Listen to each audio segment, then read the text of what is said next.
Difficult. I had two. Michel Platini. Can I say that now? I'm not sure if I might have to retract that statement. No, Michel Platini when he was at Saint Etienne, and Glenn Hoddle.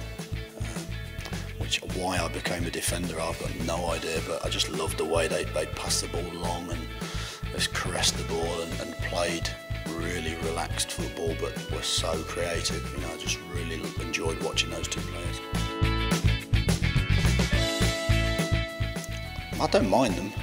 I probably, if you gave me a junk food to eat for the evening, it probably wouldn't be fish and chips. A bit greasy, a bit unhealthy for me to be eating on a regular basis. You don't look like this, do you, eating fish and chips?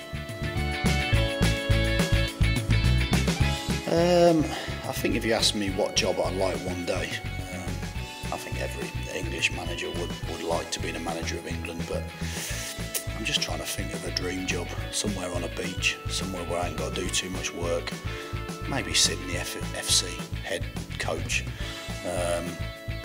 maybe somewhere in Dubai or somewhere in Florida or somewhere like that. I'm thinking of a slightly less difficult job for me dream one. Best players played with a lot of very good British players, very good foreign players as well, like Stimac and Asanovic, two Croatians at Derby, kind of lifted the tempo of the team. Aranio and Biano, again, both fantastic players. I had the pleasure of playing with Roberto Mancini for 3 months at Leicester when he came on loan, and I'd have to say, for technical ability in training and just his sheer aura about him, I would say Roberto would probably be up on that list. Against, again, not trying to name drop or anything and make myself look good, but we played the first game at Derby, Pride Park, to open Pride Park, was against Barcelona. Done quite well for about 60 minutes against, I think it was Sonny Anderson, and then they brought Rivaldo on.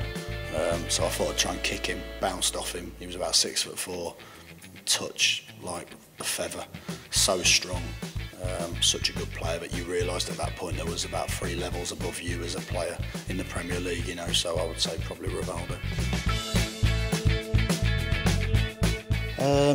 If I could involve staff in that as well, probably Saley, great lad, brilliant guy. Obviously been with me a long time, but I drive every morning, pick him up on the way in, and he does have a habit of falling asleep very quickly. Whether it's my conversation, I'm not quite so sure, but I like to think it's not, and usually within about 10 minutes of getting in the car he's asleep, and on the way home usually it's about 5 minutes as a quick cat nap, and then he's usually alright then for the rest of the journey. Best goal? Getting a bit difficult one. Scored a header for Birmingham.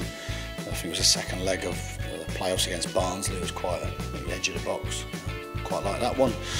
Scored a free kick, I think, against Bristol. I'd have to actually, looking back, I'd probably say my debut for Cambridge. I was 17, playing at Millwall away. It was the old Den. Really intimidating place to play. Came on after 25 minutes. Stuck a header in the stanchion, actually stuck in the stanchion, ball wouldn't move, and then got brought off 20 minutes later. So it was quite an eventful debut for a 17-year-old.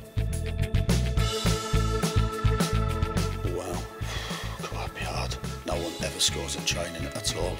We're so good defensively. Who scores the most in training? That'd be really difficult. You'd have to say Clates would probably score quite a lot in training. Shins, John Terrell. Dimmy, to be fair to him, scores a lot in training. I would say some of those attacking players. If I had to name one person, that would probably be a little bit unfair on all the rest, because no one scores that much. I'm not very superstitious, I have to say, but I tend to try and wear similar stuff if we've won, or do similar things if we've won. One thing we have got that probably most people wouldn't know, but when we're at Burton, someone gave us a dartboard. Saley plays in the local darts team, so me and him play each other just as a bit of a relaxer on the day of a game. If he wins, that's okay, and we'll win the game. If I ever beat him, it's not a good sign. People will be pleased to know we brought the dartboard with us. I booked the train that actually won the last game, and we beat QPR, so thankfully I think we put any superstition to bed. Favourite hobby? Again, probably, I like going for a run on my days off. I like reading. Probably just playing with my kids. My 7-year-old son, Freddie, at the moment, as soon as I get home, Dad, let's have a wrestle. Dad, let's play hide and seek. Dad, let's play turkey lurkey, whatever that is. And I just have to do what he says. So basically, probably for half an hour a day, that would be my hobby, getting battered by my 7-year-old in the wrestling arena, which is usually my bedroom. Favourite band? Well, that'd be quite a difficult one, but I would say probably if you had to give me one band to listen to for the rest of my life and that was it, I'd have to say Coldplay. You know, fantastic band, seen them live on a couple of occasions. Tick every box for me really as a group, so yeah, I would say Coldplay. Thanks for your questions. Never miss another blues video. Subscribe to our YouTube channel now.